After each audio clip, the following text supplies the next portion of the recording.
Hello everyone, তো guys আজকে সকাল সকাল উঠে গিয়েছে আর আজকে হচ্ছে অষ্টমী। তো সে কারণে আজকে সকাল সকাল উঠে গিয়েছে। আর এখন বাইরে তোমাদের ওয়েদারটা দেখিয়ে দিই।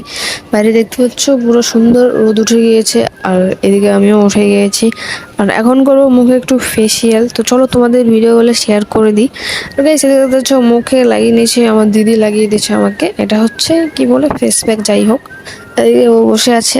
গাইস এ দেখো বসে টিভি দেখছিল। তো চলো আজকের ব্লগটা তোমাদেরকে শেয়ার করা যাক। লেটস গো, ভিডিওটা দেখতে থাকো। সো গাইস আমি স্নান করে এদিকে নিয়ে গেলাম ফেস মাস্ক।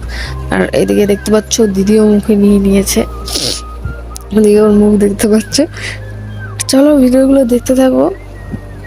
সো গাইস এখন তোমাদেরকে দেখায় জিজুকে। জিজু ফেস প্যাক লাগিয়ে দিনে, শুধু যেটা ছিল স্রাম সেটা লাগিয়ে দিয়েছি। আর এদিকে লুক এর থেকে ভালো করে সাজতে পারিনি আমি। এদিকে আমরা যাচ্ছিলাম ভুবনে যাওয়ার কথা। তো অনেকগুলো ক্লিপ ছিল যেগুলো ভাবছিলি আমার কাছ থেকে ডিলিট হয়ে গেছে। আর এদিকে দেখতে পাচ্ছ আমি ছোটো করে তার জন্য বানিয়ে যেভাবে পেরেছি ব্লগ শেয়ার করে দিয়েছি তোমাদের সাথে। দিয়ে এখন বসে গেছি আমরা খিচুড়ি খেতে। আর যে দেখতে থাকো এতটুকুই। এ তো হচ্ছে আমাদের খিচুড়ি চলে এসেছে। এখন বেশি না, 5-6 মিনিট পর আমাদের খিচুড়ি আসবে আর আমরা গল্প করছিলাম। সো গাইস আজকের জন্য এতটুকুই, বাই।